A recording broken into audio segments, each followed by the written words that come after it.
Chapter 18.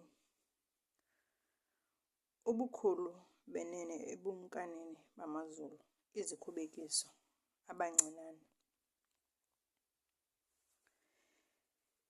Ngelo lixa beza abafundi kuYesu besithi, "Ngubani na ke omkhulu kunabanye ebukumkanini bamaZulu?"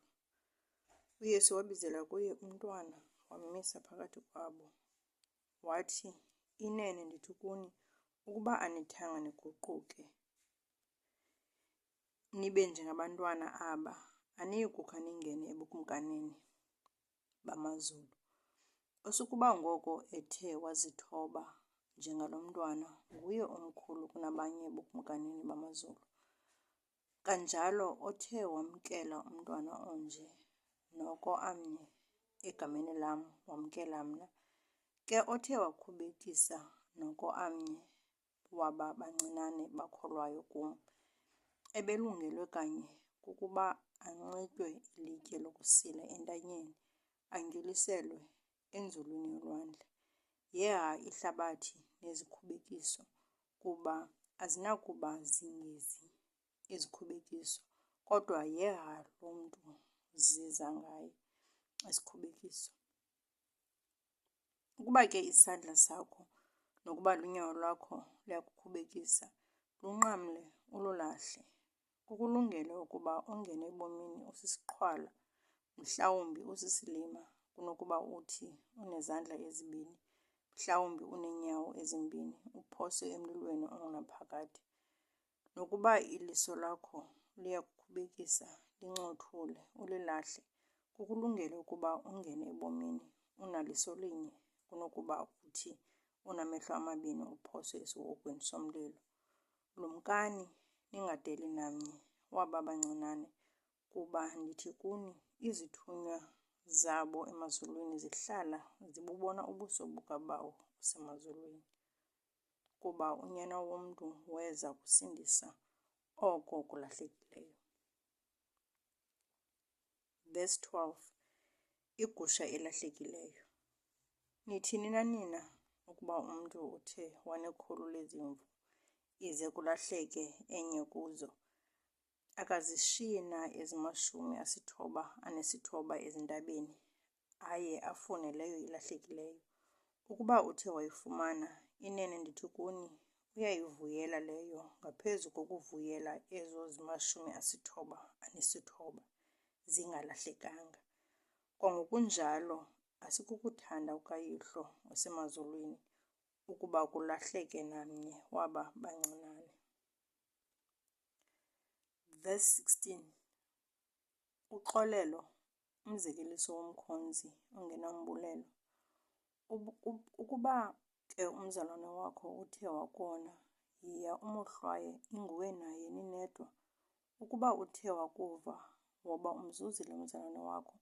Ke ukuba uthe akeva, buya uthabathe nawe abemnye, nokuba babini, ukuze onke amazwi amiswe ngomlomo wamangqina amabini, nokuba ngamathathu.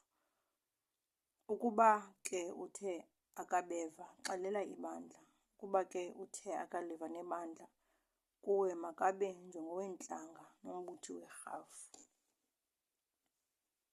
Inene ndithi kuni, konke enithe nakubopha emhlabeni kobotshwa emazulwini, nako konke enithe nakukhula emhlabeni kokhulwa emazulwini.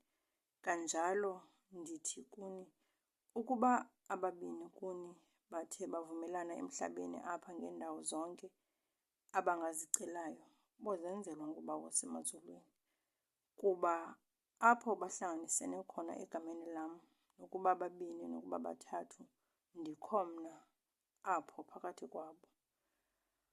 Kwandula kweza uPetros kuye wathi, "Nkosi, koba futhi kangaphi na umzalwane wam endona ndimxolela, kode kube kasixhenxe na?" Athi uYesu kuye, "Andithi kuwe, kodwa kube kasixhenxe. Ndithi, kodwa kube ka-70 aphindiweyo kasixhenxe. Ngenxa yoko ubukumkani bamaZulu bufanekiswa nomntu ongukumkani owafuna ukubalelana nabakhonzi bakhe. Uthe ke akuqala ukubalelana nabo, kwaziswa kuye omnye onetyala letalente ezingama10,000. Kuthe ke ekubeni engenanto yakuhlawulwa, yathi inkosi yakhe makuthengiswe ngaye, nangomfazi wakhe, nangabantwana bakhe, nangezinto zonke anazo, kuhlawulwe. Wawaphantsi ngoko umkhonzi lowo, waqubutha kuye esithi, "Nkosi, khawundenze kuhle, ndokuhlawula lonke." Yasikwa ke yimfesane inkosi yaloo mkhonzi, yamkhulula, yamxolela ityala elo. Uphumile ke loo mkhonzi, wafumanana nomnye wabakhonza kunye naye obenetyala kuye ledenariyo ezili-100. Wambamba, wamkrwitsha esithi, "Ndihlawule ityala onalo." Wawa phantsi ngoko ezinyaweni zakhe lo ubekhonza kunye naye, wamana embongoza esithi, "Khawundenze kuhle, ndokuhlawula lonke." Akavumanga ke, waya wamphosa entolongweni ade alihlawule ityala elo.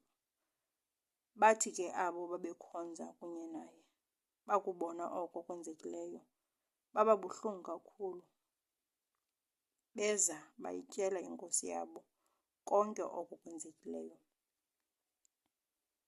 Yaza inkosi yakhe imbizele kuyo, yathi kuye, "Mkhonzindini ungendawo, ndakuxolela lonke elaa tyala ekubeni wandibongozayo. Ubungamelwe na ukuba ube nenceba nawe kokhonza kunye nawe njengokuba nam bendinenceba kuwe?" Yaqumba inkosi yakhe, yamnikela kubathuthumbisi ade alihlawule lonke ityala lakhe kuye.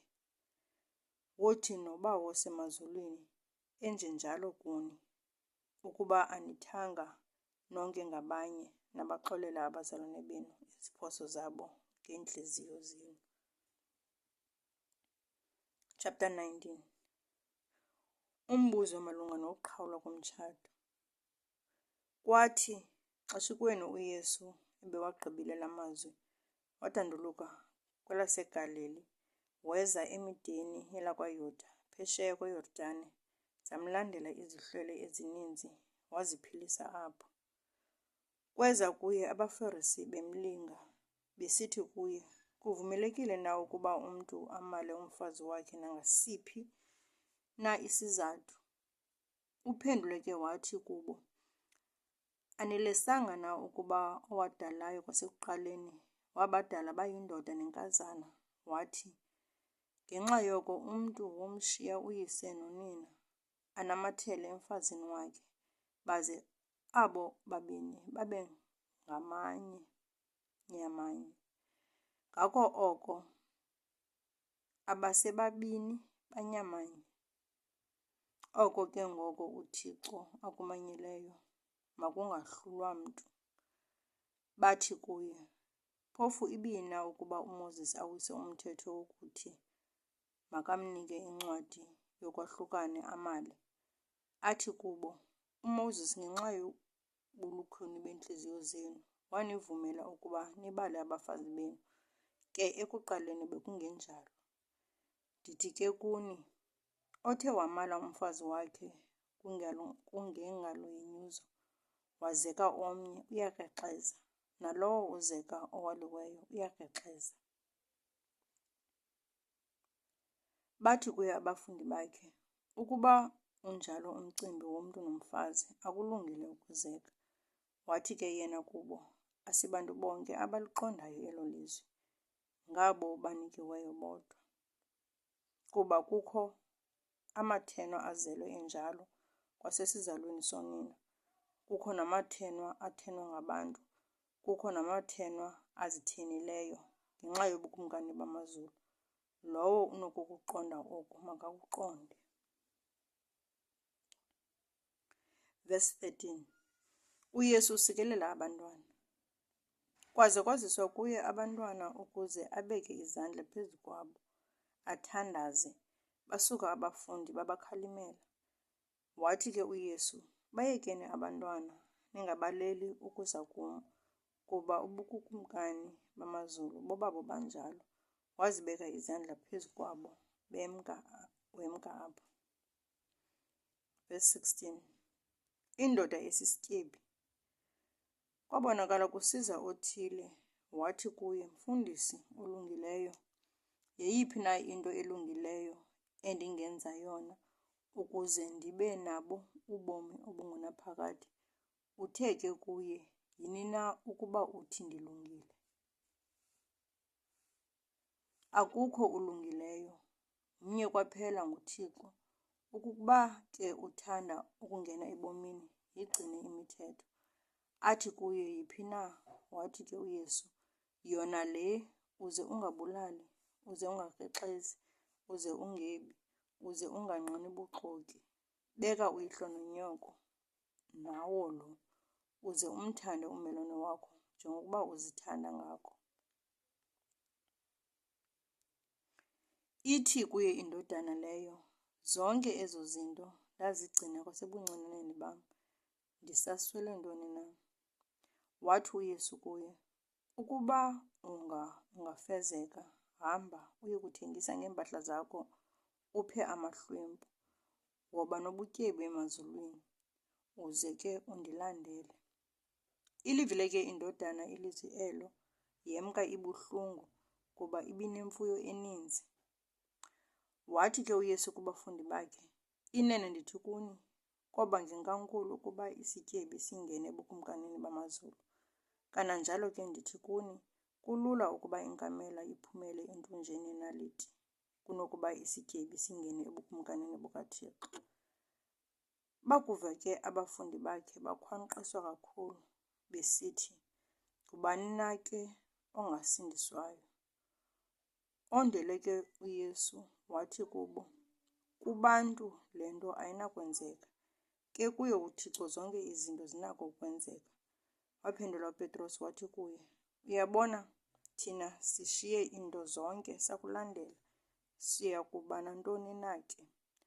Wathi ke uYesu kubo, Inene ndithi kuni, nina nindilandeleyo ekuzalweni okutsha, xa athe wahlala unyana womntu phezu kwetroni yozuko lwakhe, niya kuhlala nani phezu kweetroni ezili12, nigweba ezizweni ezili12 zakwaSirayeli. Umntu wonke oshiye izindlu, nokuba ngabazalwane, nokuba ngoodade, nokuba nguyise, nokuba ngunina, nokuba ngumfazi, nokuba ngabantwana, nokuba ngamasimi, ngenxa yegama lam, uyakwamkela kalukhulu, abudle ilifa ubomi obungunaphakade. Ke baninzi abokuqala abaya kuba ngabokugqibela, nabokugqibela abakuya ngabokuqala. Chapter 20. Umzekeliso wabaqeshwa esidilini. Verse 1. Kuba ubukumkani bamazulu bufana nomntu ongumninindlu, owaphuma ekuseni waya kuqesha abasebenzi bokuya esidiliyeni sakhe. Akavumelana nabasebenzi ngedenariyo, ngemini wabathuma esidiliyeni sakhe. Ephume malunga nelixa lesithathu, wabona abanye bemi endaweni yembutho, bengasebenzi. Wathi nakwabo, Hambani nani niye esidiliyeni, ndoninika okusukuba kufanelekile. Bahamba ke baya. Wabuya waphuma malunga nelixa lesithandathu nelesithoba, wenza ngokunjalo. Ephumile ke malunga nelixa le11, wafumana abanye bemi bengasebenzi. Athi kubo, Yini na ukuba nime apha imini iphela ningasebenzi? Bathi kuye, Akukho bani usiqeshileyo.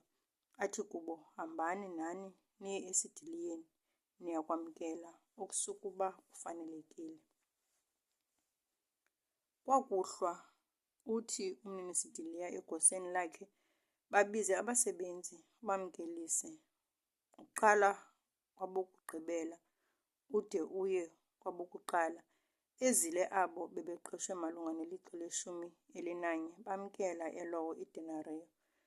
Ke kaloku bakuza abokuqala baya kwamkela into engaphezulu, nabo bamkela le elowo idenariyo.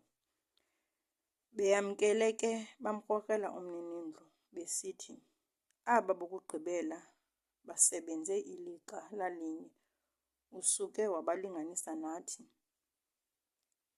Thina sithwele ubunzima nobushushu bemini."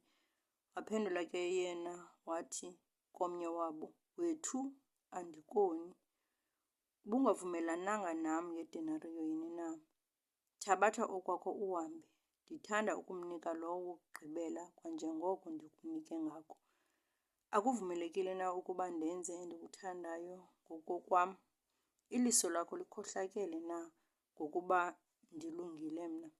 Ngokunjalo abokugqibela baya kuba ngabokuqala, nabokuqala baya kuba ngabokugqibela, kuba baninzi ababiziweyo, ke bambalwa abanyuliweyo." Verse 17. UYesu okwesithathu uxelwa kwangaphambili ukufa kwakhe. Ke kaloku enyuka uYesu esiya eYerusalem, wathabatha abafundi abali12 babodwa endleleni, wathi kubo, "Niyabona, siyenyuka siya eYerusalem, waye uNyana woMntu eya kunikelwa kubo ababingeleli abakhulu nababhali. Baya kumgweba ukuba afe, bamnikele kuzo iintlanga ukuba zidlale ngaye, zimtyakatye, zimbethelele emnqamlezweni, athi ngomhla wesithathu abuye avuke." Verse 20. Isicelo soonyana bakaZebhedi. Ngelo xesha kweza kuye unina woonyana bakaZebhedi enoonyana bakhe equbuda ecela into kuye. Wathi ke yena kuye, "Uthanda ntoni na?" Athi kuye, "Yitsho baze abanyana bam bobabini bahlale, omnye ngasekunene kwakho, omnye ngasekhohlo, ebukumkanini bakho." Uphendule ke uYesu wathi, "Aniyazi into eniyicelayo. Ninako na ukuyisela indebe endiza kuyisela mna? Nibhaptizwe ngobhaptizo endabhaptizwa ngalo mna?" Bathi kuye, "Sinako." Athi kubo, "Okunene indebe yam niya kuyisela, nobhaptizo endibhaptizwa ngalo mna niya kubhaptizwa kwangalo. Kodwa kona ukuhlala ngasekunene kum nangasekhohlo kum asikwam ukupha ngako, kophiwa abo kulungiselelwe bona nguBawo." Bekuvile ke oko abali10 babacaphukela abo bazalwane bobabini. Ke kaloku uYesu ebabizele kuye wathi, "Niyazi ukuba abaphathi beentlanga bayazigagamela, nabo bazizikhulu benza ngegunya kuzo. Ze kungabi njalo ke phakathi kwenu nina. Osukuba angaba mkhulu phakathi kwenu, makabe ngumlungiseleli wenu. Nosukuba angaba ngowokuqala phambi kwenu, makabe ngumkhonzi wenu. Kwanjengokuba uNyana woMntu engazanga kulungiselelwa, weza kulungiselela, nokuncama ubomi bakhe bube yintlawulelo yokhula abaninzi." Verse 29. Iimfama ezimbini zaseYeriko.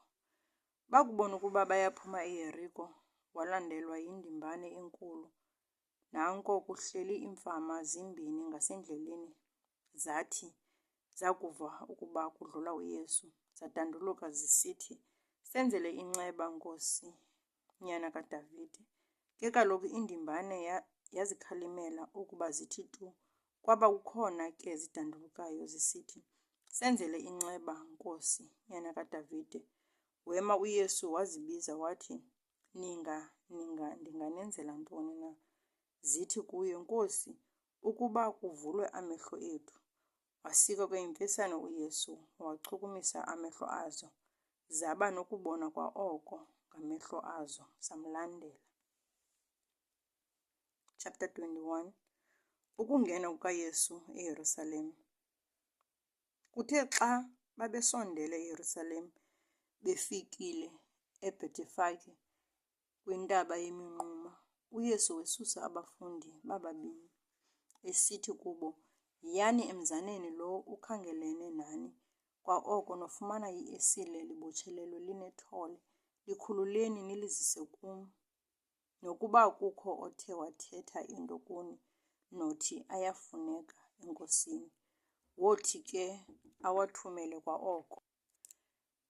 Ke kaloku oku konke kwenzeke ukuze kuzaliseke okwathethwayo ngumprofethi esithi, "Yithini kwintombi uZiyoni, yabona, ukumkani wakho uza kuwe enobulali, ekhwele esileni, ilithole ke inkonyane yento ebutshwayo."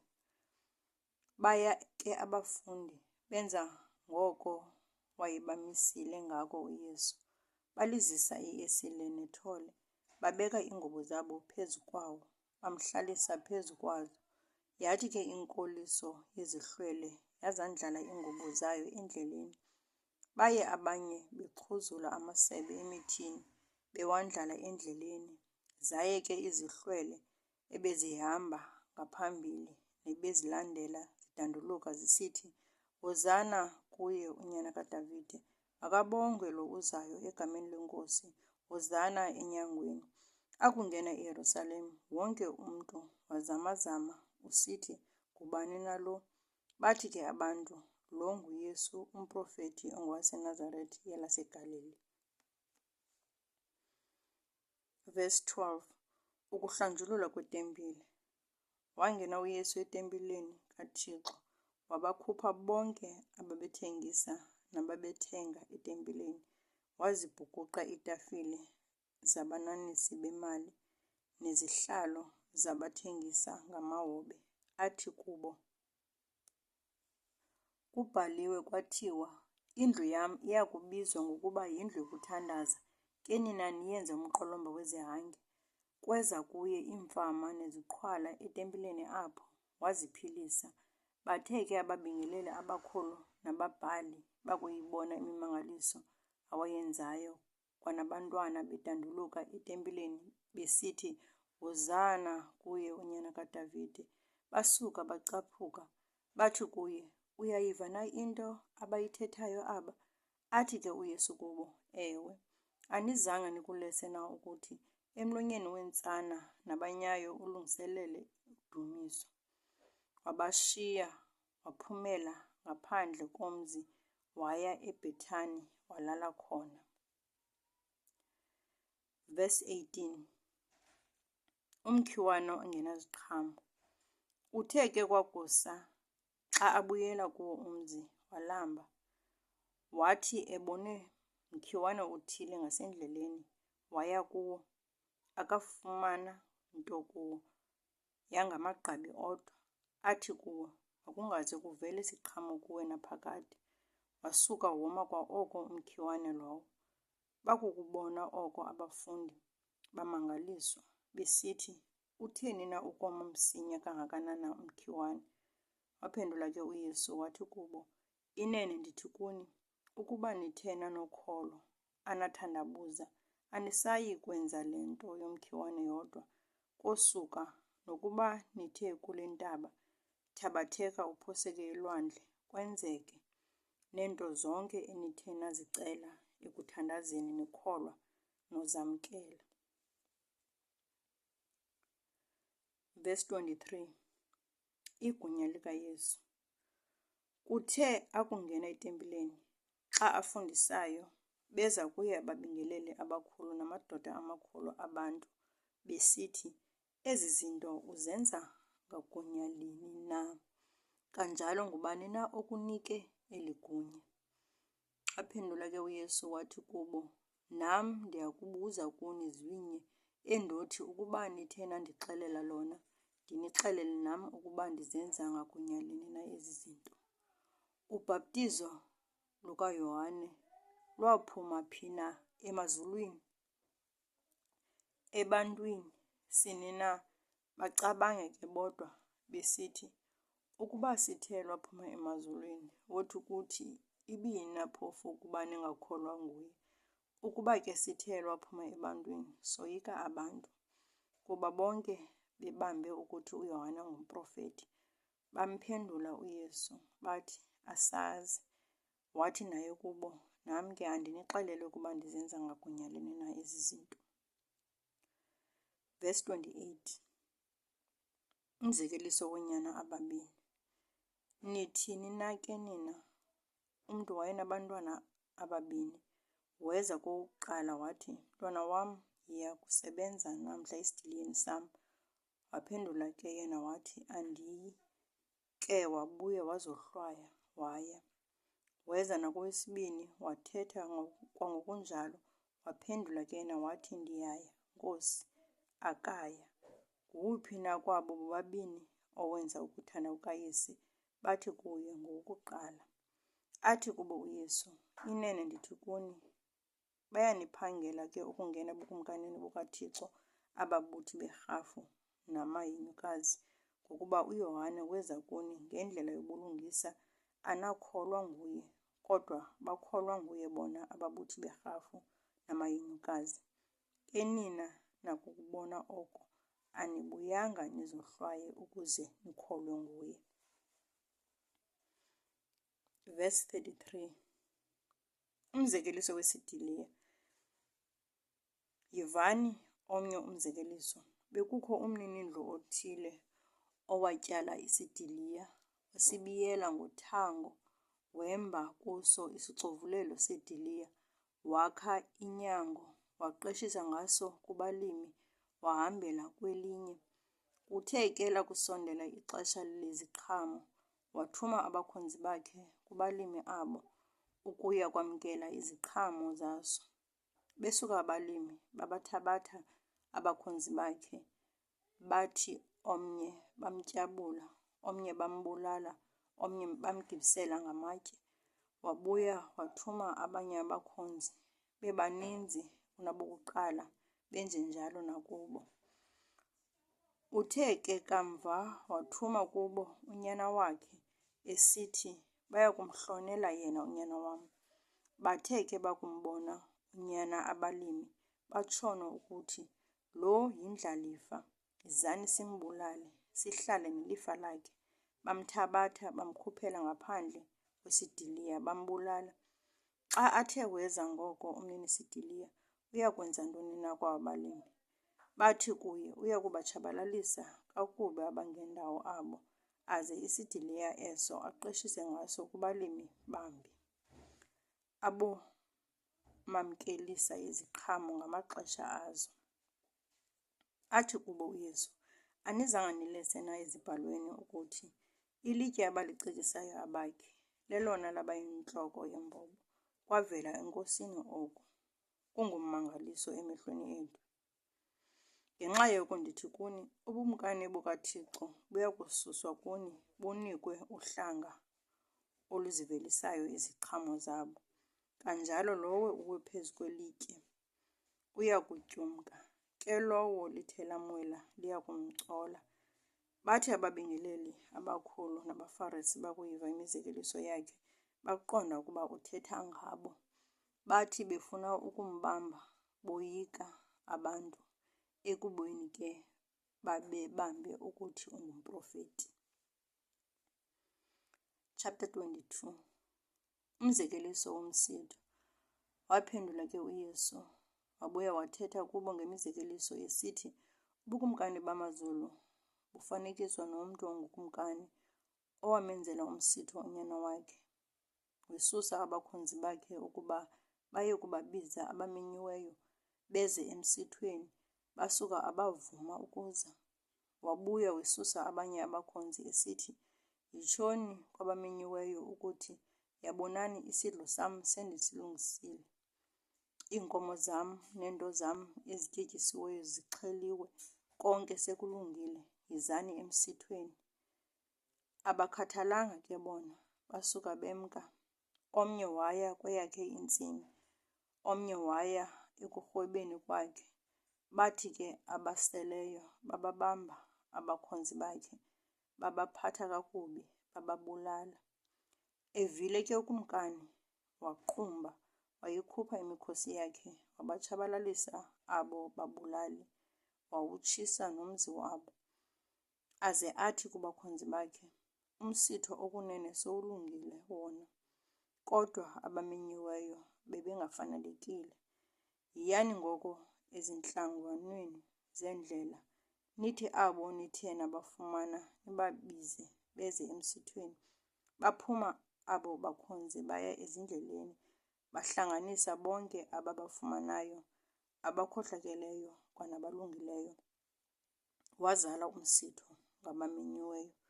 Ke kaloku akungena ukumkani eza kukhangela abamenyiweyo, wabona apho umntu ongambethe ngoboyamsitho, athi kuye, "Wethu, utheni na ukungena apha ungenayo ingubo yomsitho?" Lamkhohla ke. Wathi ukumkani kubalungiseleni, "Mbopheni iinyawo nezandla, nimthabathe, nimkhuphele ebumnyameni bangaphandle, khona apho kuya kubakho ukulila nokutshixiza kwamazinyo, kuba baninzi ababiziweyo, ke bambalwa abanyuliweyo." Verse 15, malunga nerhafu. Baza abaFarisi baya benza ibhunga lokuba bamthiyele ekuthetheni kwakhe. Bathumela kuye abafundi babo benamaRode besithi, "Mfundisi, siyazi ukuba uyinyaniso, uyifundisa indlela kaThixo ngenyaniso, kananjalo akukhathali nangubani, kuba awukhethi buso bamntu. Sixelele ngoko, uthini na wena? Kuvumelekile na ukumnika irhafu uKesari? Akuvumelekile sini na?" Ke kaloku eyazi uYesu inkohlakalo yabo, wathi, "Nindilingelani na, banganisindini? Ndiboniseni iqhosha lerhafu." Bamzisela ke idenariyo. Athi kubo, "Ngokabani na lo mfanekiso nombhalo?" Bathi kuye, "NgokaKesari." Andule ukuthi kubo, "Nikelani kaloku izinto zikaKesari kuKesari, neento zikaThixo kuThixo." Bakuva bamangaliswa, basuke bamshiya bemka. Verse 23, abaSadusi novuko. Kwangaloo mini kweza kuye abaSadusi abathi akukho luvuko, bambuza besithi, "Mfundisi, uMoses wathi, ukuba ubani uthe wafa engenabantwana, wothi umzalwane wakhe amngene umfazi wakhe, amvelisele imbewu umzalwana wakhe. Ke kaloku kwaye kukho kuthi abazalwane abasixhenxe, waza owokuqala akubona ukuba uzekile, wabhubha, wathi kuba engenambewu wamshiya kumzalwane wakhe umfazi wakhe. Wenjenjalo nowesibini, nowesithathu, kwade kwaya kowesixhenxe. Emveni ke kwabo bonke wafa naye umfazi. Ngoko eluvukweni uyakuba ngumfazi wawuphi na kweso sixhenxe, kuba babenaye bonke." Waphendula ke uYesu wathi kubo, "Niyalahleka kuba ningazazi izibhalo kwanamandla kaThixo, kuba eluvukweni abazeki abendiswa, banjengazo izithunywa zikaThixo emazulwini. Ngalo ke uvuko lwabafileyo. Anikulesanga na okwathethwayo kuni nguThixo esithi, 'Mna ndinguThixo kaAbraham, uThixo kaIsaki, uThixo kaYakobi'? UThixo akaThixo wabafileyo, ungowabaphilileyo." Zathi izihlwele zakukuva zakhwankqiswa yimfundiso yakhe. Verse 34, umthetho omkhulu. Ke kaloku bathe abaFarisi bakuva ukuba ubethe labakhohla abaSadusi, bahlanganiselana ndawonye. Omnye kubo, ongumqondisi mthetho, wambuza emlinga, wathi, "Mfundisi, owona myalelo mkhulu emthethweni nguwuphi na?" Wathi ke uYesu kuye, "Uze uyithande iNkosi uThixo wakho ngentliziyo yakho iphela, nangomphefumlo wakho uphela, nangengqondo yakho iphela. Nguwo lowo okokuqala nomkhulu umthetho. Owesibini ke ufana nawo, uze umthande ummelwane wakho ngoko uzithanda ngako. Kule mithetho yomibini kuxhomekeke umyalelo uphela nabaprofeti." Verse 41, uKristu unyana kaDavide. Bakubona ukuba bahlanganisene ke abaFarisi, uYesu wabuza kubo esithi, "Nithi nani na ngaye uKristu? Ungunyana kabani na?" Bathi kuye, "KaDavide." Athi kubo, "Yini na phofu ukuba uDavide ngomoya ambize ngokuthi Nkosi, esithi, yathi iNkosi enkosini yam, hlala ngasekunene kwam, ndide iintshaba zakho ndizenze isihlalo seenyawo zakho. Ukuba uDavide ngoko umbiza ngokuba Nkosi, ungunyana wakhe ngani na?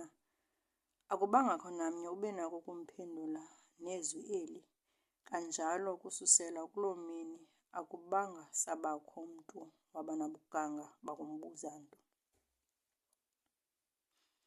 Chapter 23. UYesu ukhalimela ababhali nabaFarisi.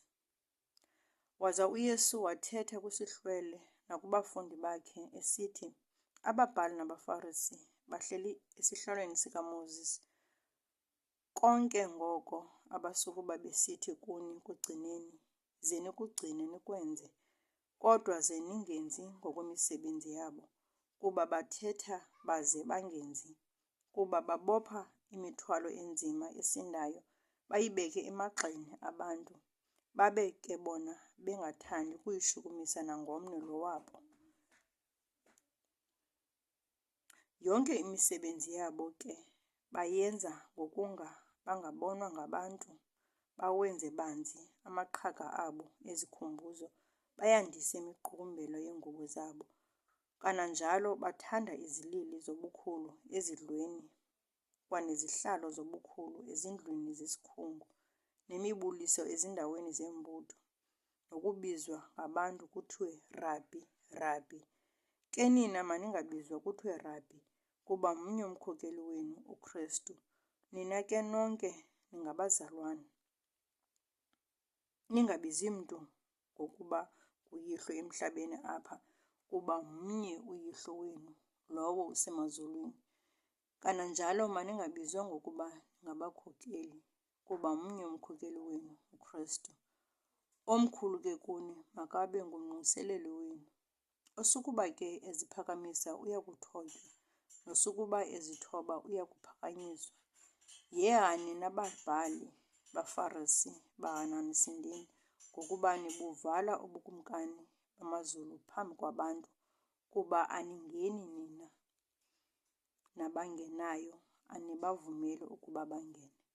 Yehani nababhali baFarisi bahananisindini, ngokuba nisidla izindlu zabahlolokazi, nize ngokunyhwalaza nithandaze uzungu, ngenxa yoko niyakwamkela ugwebo olugqithisileyo.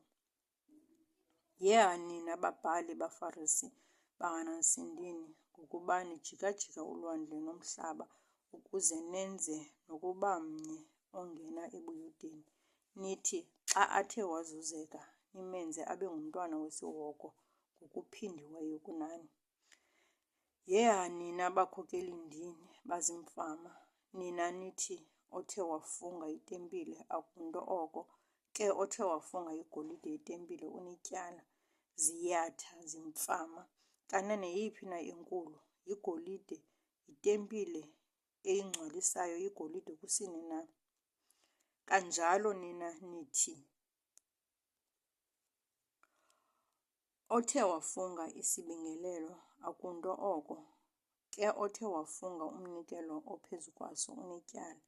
Ziyatha zimfama, kanene yeyiphi na enkulu, ngumnikelo, sisibingelelo esiwungcwalisayo umnikelo kusini na?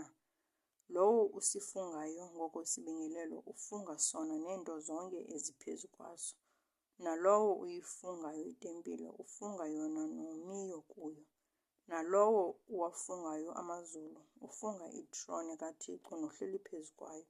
Yehani nababhali baFarisi bahananisindini, ngokuba ninikela izishumi zetyeleba nedile nekhumini, kanti nizishiyile ezona ndawo zinzima zomthetho, umgwebo nenceba nokholo, ezi benimelwe kukuba nizenze, nithi neziya ningazishiyi. Bakhokelindini bazimfama, abahluza imbuzane ke baginye inkamela. Yehani nababhali baFarisi bahananisindini, ngokuba nihlambulula umphandle wendebe nisitya, kanti ke ngaphakathi kuzele kukuphanga nokungazeyisi. Farisindini uyimfama, hlambulula tance okungaphakathi kwendebe nesitya ukuze kuthi okungaphandle kwazo kuhlambuluke nako. Yehani nababhali baFarisi bahananisindini ngokubani fana namangcwaba aqatywe ifutha athi abonakale emahle okunene ngaphandle, kanti ngaphakathi azele ngamathambo abafileyo nokungcola konke. Ngokukwanjalo nani ngaphandle okunene nibonakala kubantu ningamalungisa, kanti ngaphakathi nizele luhananiso nokuchasene nomthetho. Yehani nababhali baFarisi bahananisindini ngokubani wakha amangcwaba abaprofeti nivathise amangcwaba amalungisa, nithi, ukuba sasikho thina ngemihla yobawo, singabanga nabudlelwane nabo ngegazi labaprofeti. Ngoko niyangqina kwanina ukuba ningoonyana babo babulala abaprofeti. Uzaliseni kambe nani umlinganiselo oyihlo. Zinyokandini, mzalandini yamarhamba, ningathini na ukusaba umgwebo wesihoko? Ngenxa yoko niyabona, mna ndinithumela abaprofeti nezilumko nababhali. Niyakuthi inxenye kubo niyibulale, niyibethelele emnqamlezweni. Nithi inxenye kubo niyityakatye ezindlwini zenu zesikhungu, niyitshutshise kwimizi ngemizi, ukuze linifikele lonke igazi elinobulungisa elaphalazwayo emhlabeni apha. Lithabathela egazini lika-Abheli ilungisa, lizise egazini likaZakhariya unyana kaBherekhiya, enambulalela phakathi kwendawo engcwele nesibingelelo. Inene ndithi kuni, zonke ezo zinto ziya kusihlela esi sizukulwana. Verse 37. UYesu ulilela iYerusalem. Yerusalem, Yerusalem, wena ubabulalayo abaprofeti, ubagibisele ngamatye abo bathunywe kuwe. Kufuthi kangakanani na ndithande ukubabuthela ndawonye abantwana bakho, ngohlobo esithi isikhukukazi siwabuthele ndawonye amathole aso ngaphantsi kwamaphiko anavuma. Yabonani, indlu yenu ishiywa nani ize, kuba ndithi kuni, aniyi kuba sandibona emveni koku, nide nithi, makabongwe lowo uzayo egameni leNkosi.